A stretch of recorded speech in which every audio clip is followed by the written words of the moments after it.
سلام عرض میکنم خدمت تمامی هموطنان عزیزم. اسم ما افشین جاوید از متولد آبادان هستم. رو همین حساب هم اول گفتم بگم که بعدا خودم لو ندم. بچه ها همه میگن بر صورت دو کلمه حرف بزنی همه میفهمه بچه آبادانی. آقا به تمامی ایرانیا، به تمامی فارس زبونهای دنیا میخوام سلام بگم، میخوام برکت خدا براتون بخوام. نظرم از این که این ویدیو رو دارم پر میکنم اینه که بتونم یک مقداری از اون شهادت خودم، زندگیم، داستان زندگی خودم رو برای شما بگم. کلمه شهادت استفاده میکنم به خاطری که همیشه احساس میکنم ما باید جلوی یک قاضی که تمامی دنیا رو قضاوت میکنه یه روز وایسیم و جلوی اون هم به همه بگیم، اعترافاتی بکنیم و این اعترافات اگر واقعا حقیقت باشه جلوی تخت قضاوت اون به عنوان شهادت حقیقی وای میسته و باقی میمونه. میگه کلام مقدس که طلا رو اگر از آتیش عبور بدی طلا باقی میمونه و شاید پاکتر بشه، بهتر میشه کوالیتیش، ولی کاه و چوب همیشه میسوزه. در حدود 23 سال پیش 25 سال پیش اومدم از ایران بیرون.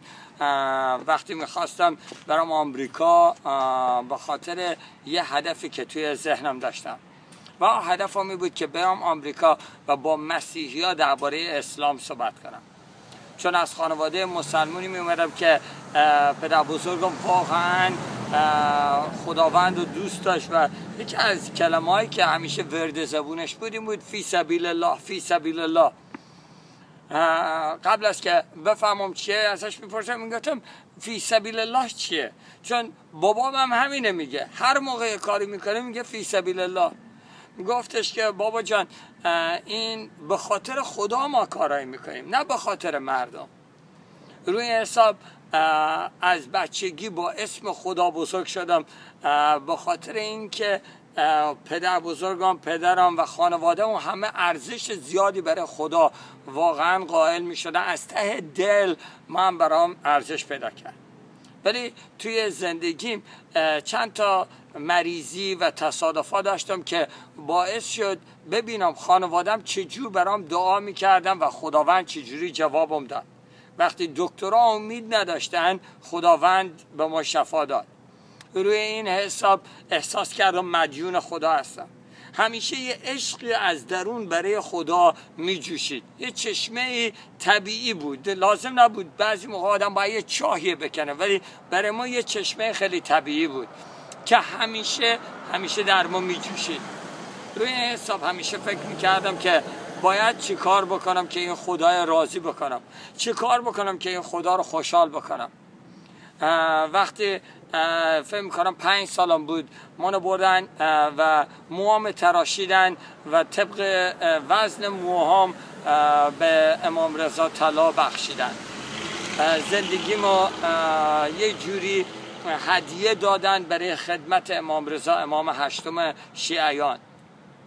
وقتی بزرگ می شدم همیشه یه اتفاق یا تصادفی که برام پیش می اومد، همیشه سایه یک مردی رو می دیدم که توی فاصله زیاد با ما ایستاده و همیشه حواسش بهمه. به بابا بزرگم گفتم یه مردی همیشه هوای منو داره.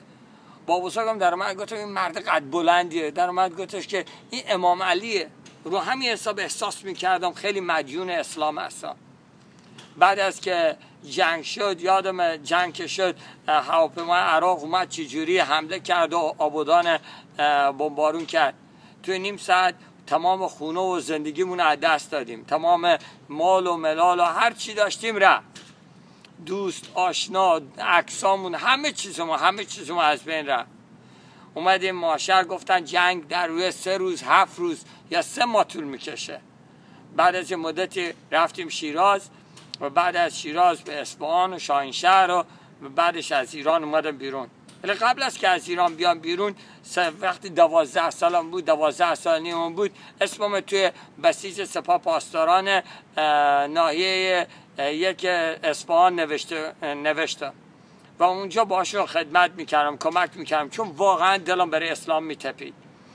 بعد از که 14 سالم شد اسمم رفتم نوشتم و وقتی نمیدونستن که چرا چیزارم، گفتم بواننم مردن که اجازه نخوام از اونا داشته باشم، اسمم نوشتم که برام جبهه. توی راه جبهه بابام از بچه های محله فهمیده بود که اسمم نوشتم بسیجدار میرم جبهه، جلو اتوبوس گرفت و آوردم پایین. وقتی بابا بزرگم میدونست که واقعا میخوام زندگیم فدای اسلام بکنم، گفت بابا جان چرا نمیری آمریکا و اونجا با این مسیحی ها صحبت کن که ایمان بیارن، اینا بدن خدا نمیدونن، گم شدن. اگر اینا بفهمن که واقعا خدا کیه و محمد ما پیغمبر اسلام کیه، همشون ایمان میارن. بعد ما پیش خودم فکر کردم، گفتم خب شهید شدن یه راهه که خدای خوشحال بکنم. 100% این که با مردم درباره محمد، درباره اسلام، درباره دین مذهبی که ما داریم که خاتم الانبیاست و کاملترین دین هاست و درباره قرآن مقدس باشون صحبت بکنم و اینا ایمان بیارن، 100% ثواب زیادی خواهم داشت که باعث این میشه که شانس ما در ابدیت برای بهشت رفتن بیشتر بشه. با این نظر فکر از ایران اومدم رفتم پاکستان، سال 87 میلادی بود. از ایران اومدم بیرون 66 فکر میکنم اگر اشتباه نکنم، خیلی سال پیشه، سال شمسی رو خیلی وقت استفاده نکردم.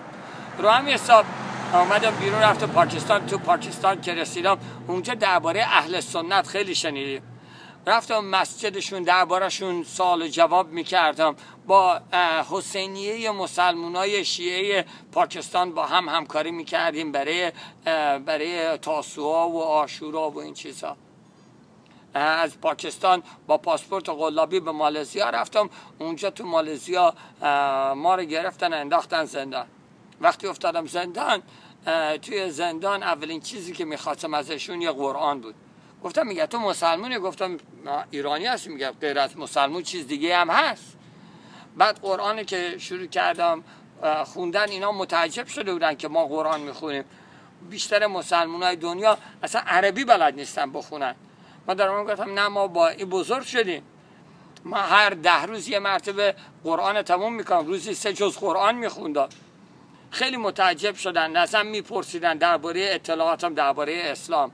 رو همین حساب با زندانیای دیگه در میون میذاشتم اون چیزایی که توی کلاسای دینی، توی مسجدها، توی تمامی دروس اسلامی که خونده بودم به اونا یاد میدادم. و همزمان چون نماز و روزه و این چیزای زیادی داشتم و خیلی خیلی با احساس میکردم با خدا نزدیک هستم و احساس میکردم میخواستم قدرت اسلام و قدرت قرآن رو لمس کنم، زمان زیادی میذاشتم توی قرآن خوندن و توی خلسه و اون چیزا قدرت هایی رو از دنیای اجنه به دست آورده بودم.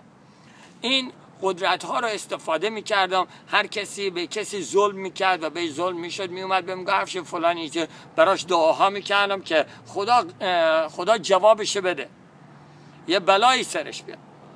یه روز وقتی نشسته بودم داشتم دعا میکردم، داشتم قرآن میخوندم و اینا، احساس کردم یک قدرت روحانی وارد اتاق شد که خیلی قدرت وحشتناک و تاریکی بود. وقتی روح وارد اتاق شد احساس کردم که الانه که منو بکشه. اولین چیزی که به زبونم اومد این بود که بگم اعوذ بالله من الشیطان الرجیم. هرچی شروع کردم بسم الله الرحمن الرحیم، هرچی ما اسم خدا رو آوردم، شهادت مسلمونی دادم، آیه های قرآن رو به زبون آوردم، گفتم 100% این باعث میشه که این روح ناپاک از اسم خدا به ترس و فرار کنه. بلکه این روح نرفت که هیچی نزدیکتر هم اومد. اینقدر نزدیک شد احساس کردم دارم خفه میشم. تو اون لحظه مرتبه گفتم قرآن بذارم زمین، گفتم یا خدا خودت کمکم کن. تا گفتم یا خدا کمکم کن، یه صدایی توی گوشم، همون جور که امروز صدا منو میشنوی، یه صدایی تو گوشم در من گفت افشین اسم عیسی مسیح بیار. اصلا درباره‌اش روز فکر نکردم. مثل مردی که داره غرق میشه، یکی براش تناب میندازه، براش فرق نمیکنه رنگ تناب چه رنگه. در اومدم گفتم یا عیسی مسیح اگر حقیقتی خودت بهم نشون بده. اصلا وقتی دهنمو باز کردم این جمله ها از دهن ما بیرون اومد، انگار قبلا بدونی که مغز ما دربارش فکر کنه برای ما برنامه ریزی شده بود تا بگم. وقتی از دهنم اومد اولین بار بود که خودم شنیدم و اولین بار بود که مغز ما اینو درک کرد. گفتم یا عیسی مسیح اگر حقیقتی خودت بهم نشون بده. نمیدونم چرا اینجوری گفتم، ولی هنوز جمله‌ام تموم نشده بود این روح ناپاک در رفت. پیش خودم برام مشکل شد، چون همیشه توی اسلام این برای ما کلید بود. میگفتیم الله اکبر، خدا، اسم خدا بزرگه. نه اینکه اسم خدا بزرگه، نه که الله بزرگه، بلکه الله بزرگتر از هر اسم دیگه است. الله بزرگترین اسم ها توی تمامی زمین و زمانه. بزرگتر از الله کسی نیست. هیچ اسمی وجود نداره که بتونه قدرتش بالاتر از قدرت اسم الله باشه. ولی اون روز ما اسم الله آورده بودم، اسم الله کمکم نکرد، ولی اسم عیسی مسیح کاری کرد که اسم الله نکرده بود. یه مرتبه یادم اومد که معلم دینی میگه افشین سوال نکن. بعضی سوالها آدم دیوونه میکنه، بعضی از سوالها آدم کافر. گفتم ولی سوال نکنم، از این دوری بکنم. رفتم خوابیدم، اصلا گفتم بی خیال فراموشش بکن. روز بعدش وقتی بلند شدم اولین چیزی که توی ذهنم و فکری که توی ذهنم خطور کرد این بود: چرا عیسی مسیح کمکت کرد؟ وقتی این شنیدم احساس کردم یکی بهم گفت، واقعا پریدم، گفتم کی بودی حرف زد؟ بعد از اون روز به بعد هر روز ما میخواستم نماز بخونم، میخواستم اذان بگم، هر کاری میخواستم بکنم، همون موقع اسم الله رو میشنیدم، میخواستم الله رو بگم، اسم عیسی مسیح میشنیدم. پس چرا عیسی مسیح کمکت کرد؟ پس چرا عیسی مسیح کمکت کرد؟ شروع میکردم قرآن خوندن، اسم عیسی مسیح از توی صفحه‌های قرآن انگار میپرید بیرون به طرفم. انقدر گیج شده بودم، گفتم خدا تو خودت باید بهم نشون بدی جریان چیه. واقعا اگر راه‌های مختلفی هست به خدا، همه فقط یه قله داره این کوه، تا اگر راه دیگه بره ما انتخاب کردی بهم نشون بده. هر راهیه، هر حقیقتیه بهم نشون بدی، ما اون راه میرم. بعد از که دعا کردم برای 14 روز بود حدوداً، ما دعا کردم، روزه گرفتم، از خدا خواستم تا بهم نشون بده. بعد 14 روز هیچ جوابی بهم نداده بود. دیگه انقدر شاکی شده بودم از خدا، انقدر خسته شده بودم. یه روز در من گفتم آقا برو، واقعا خدای وجود نداره، واقعا زندگیم الکی هدر دادم، یه همه نماز خوندم، یه همه روزه گرفتم، یه همه کاری کردم، حتی ما اسمم نوشتم برام جز جانبازا.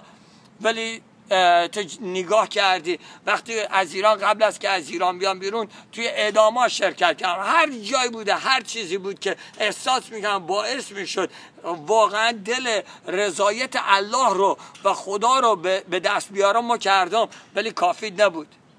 این همه درس خوندم، این همه قرآن خوندم، این همه نماز خوندم، این همه روزه زیادی گرفتم، اضافه. گفتم این جوری میتونم خدای خوشحالش بکنم، ولی هیچ کدومش برای تو کافی نبود. تو گذاشتی این روح ناپاک بیاد من گیج بکنه، بعد اسم عیسی مسیح من نجات بده. الان هر چی ما سعی میکنم فراموشش بکنم، نذاشتی فراموشش بکنم. اسم عیسی مسیح واقعا شبانه روز دنبالمه و الان تو جوابم هم نمیدی که ما چی کار بکنم. از این به بعد ما میرم زندگی خودم میکنم، اصلا خدا بی خدا. و روزی که بمیرم و اگر خدای باشه، خدا واقعا قلب من دیده، میدونست چقدر ما دوستش دارم، باید من نسبت به قلبم قضاوت بکنه. چه فرقی میکنه ما اسمش الله صدا میزدم یا عیسی مسیح یا هر چیز دیگه؟ اون که میدونست ما اون دوست دارم، ما فقط دارم با او صحبت میکنم. اگرم براش فرق میکرد چرا به ما نمیگه چه اسمیه؟ ما همون استداش میزنم. بعد از تمامی حرفا که زدم، یه مرتبه احساس کردم تمامی اتاق پر قدرت خدا شد. حضور خدا تمامی اتاق پر کرد. لحظه که خدا توی اتاق اومد، ما متوجه شدم که تمامی روزها و نمازها و تمامی کار حضور خدا تمامی اتاق پر کرد. لحظه که خدا توی اتاق اومد ما متوجه شدم که تمامی روزها و نمازها و تمامی کارهای نمیدونم خیری که برای هر کسی کردم هیچ کدومش باعث نمیشه گناهایی که کردم رو بپوشونه. مثل قاضی که نمیتونه برای کارهای خوبی که کردی قتلی رو که انجام دادی نادیده ببینه، یا مشتی رو که به صورت کسی زدی نادیده ببینه، یا نمیتونه دزدی که کردی نادیده ببینه. خداوند نمیتونه به خاطر کارهای خوب ما کارهای بد ما نادیده ببینه. همزمان میدونستم که خداوند واقعا مقدسه و خداوند واقعا قاضیه که هیچ گونه اشتباهی درش نیست، عادله. میدونستم من عادل نیستم، میدونستم من مقدس نیستم. رفتم تو گوشه اتاق و شروع کردم داد زدن، گفتم ببخشم. ولی میدونستم توی قرآن چیزی که گفته الله برای الله نیکو نیست که با مردم صحبت کنه، و میدونستم که الله فقط میاد تا کافرین رو بکشه. و میدونستم چون در اومدم گفتم ما از این به بعد برای خودم تصمیم میگیرم تو زندگیم و خدا وجود نداره، یه گناه بزرگ و شرک رو انجام دادم، به خاطری که به خودم گفتم تو میتونی برای خود تصمیم بگیری و تو به اندازه خدا قدرت و اقتدار داری که برای خودت اعلام بکنی چیکار بکنی چیکار نکنی. و گفتم چون کافر شدم کفر گفتم 100% خدا آمده منو بکشه. همینجوری داد میزدم میگفتم منو ببخش. ولی میدونستم که نمیتونه ببخشه، چون در قرآن نوشته شده ما میگیم بسم الله الرحمن الرحیم ولی میدونیم که بخشش خدا فقط در روز قیامت میشه چشید ازش. به خاطری که توی تمامی قرآن هیچ وقت نگفته که خداوند الله محمد رو بخشید و محمد رفت بهشت، بلکه میگه روز قیامت خداوند یک به یک رو قضاوت میکنه و فقط الله که میدونه کی بخشیده میشه کی نمیشه. ولی ما نمیتونستم تا روز قیامت صبر کنم. ما الان نیاز داشتم بخشش رو بچشم، به خاطری که خداوند احساس کرده اومده تا منو بکشه. همینجوری که داد میزدم میگفتم منو ببخش و احساس میکردم هیچ امیدی نیست که ببخشتم. یه مرتبه احساس کردم یه چیز زد رو شونه، در اومد گفت افشین بخشیدمت. تا گفت بخشیدمت گفت احساس کردم سبک شدم، گفتم چجوری همچین چیزی ممکنه؟ میدونستم با تمامی دل و جون بدون هیچ شکی بخشیده شد. بهش گفتم همچین چیزی چجور ممکنه؟ تو کی هستی که منو میبخشی؟ قدرت اینه داری منو ببخشی و امروز ما میتونم احساس بکنم بخشیده شدم. در من گفت ما راه راستی زندگی هستم. گفتم نمیفهمم یعنی چی، تا حالا همچی چیزی نشنیدم. به ذهنم رسید که گفتن الان 100 تا اسم داره، 99 تاش ما میدونیم یکیش نمیدونیم. گفتم حتما این اسم این رازیه که این 100مین اسم الله است که ما نمیدونیم. گفتم نمیفهمم اسم چیه؟ گفت عیسی مسیح. تا گفت عیسی مسیح با صورت خوردم زمین، انگار هیچ استخونی تو بدنم نبود. به پاش افتادم و شروع کردم گریه کردم.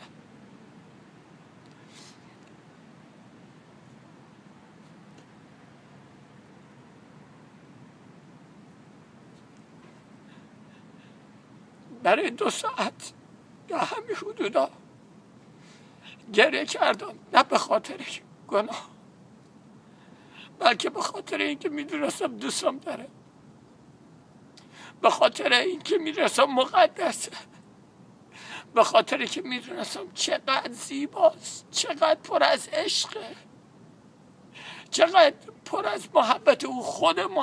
خود زیبایی خداست.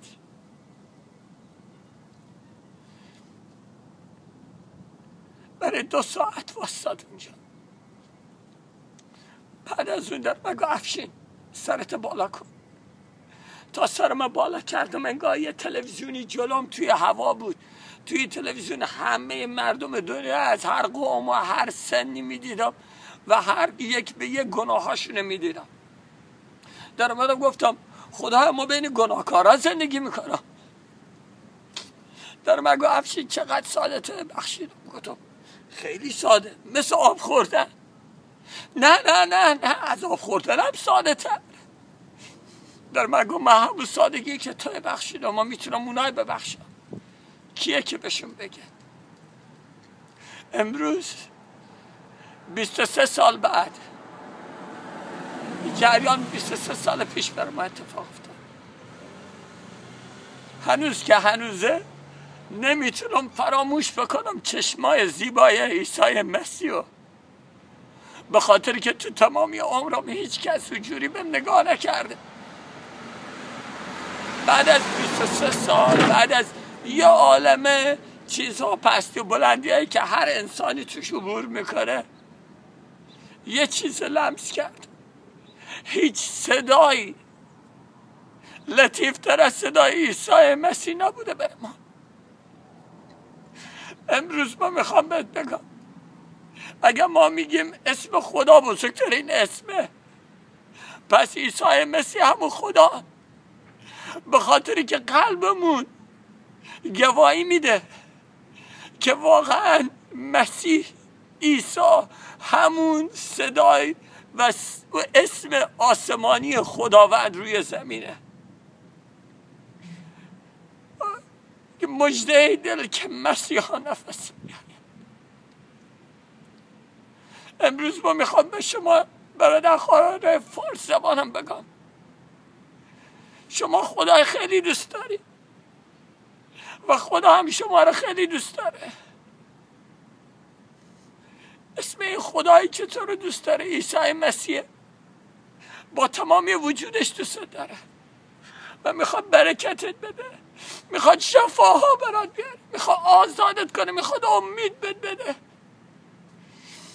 میخوام عیسی مسیح باور کنی برای حرفایی که ما میزنم، ولی میخوام ازش سوال کنی، میخوام ازش بخوای عشقشو بهت نشون بده.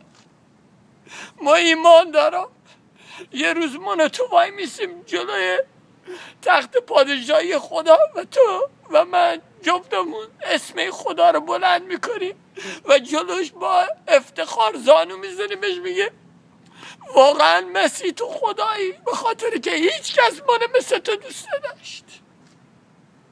هیچ کس حاضر نشد جونش برای ما رو صلیب بده به جز تو. تو منو دوست داری، تو عاشق ما بودی، توی اون اسمی که درش نجات و بخشش هست. ازت خواهش میکنم برادرم خواهرم در ایمان، خواهش میکنم بدون چقدر خداوند دوست داره.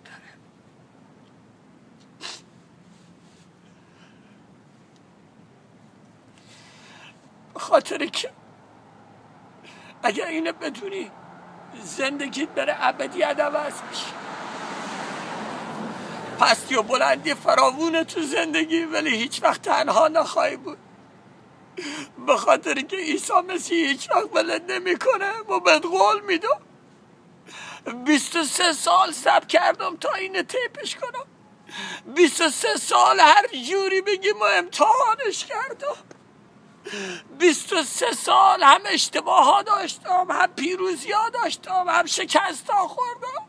هر جایی بودم، چه بالا بودم بالای کوه، چه تو دره مرگ، همه جا ولم نکرده، همه جا بام بوده، همیشه عشق بهم داده، همیشه با محبت با هم حرف زده، همیشه آغوشش برام باز بوده. آغوشش برات بازه؟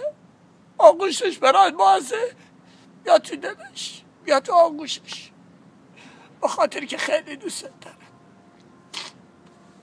امروز برکت این خدای آسمون رو برات میتنم. خداوند در نام مقدس عیسی مسیح ازت میخوام که برکت خودت روی مملکتم ایران و ایرانی زبانها و فارسا و ترکا و ارامنه و خدا بزرگ یهود ایران و لورها و گیلکیا و این سرزمین ایران و پارس ها رو ای خدای بزرگ برکت بده در نام مقدس عیسی مسیح. امید براشون بیار، آزادشون بکن از اون تاریکی ناامیدی که توی دل و قلبشونه محبت خودت بچشن. ممنونتون برای که بهم وقت دادی، ممنونت برای که این ویدیو رو نگاه کردی. برکت خدا به شما. دوستتون دارم با تمامی وجودم، عاشقتون هستم، ولی یه خدای بالا سرمونه، عیسی مسیح بیشتر از ما و بیشتر تمامی دنیا همین شما دوست دارم. خدا نگهدارتون.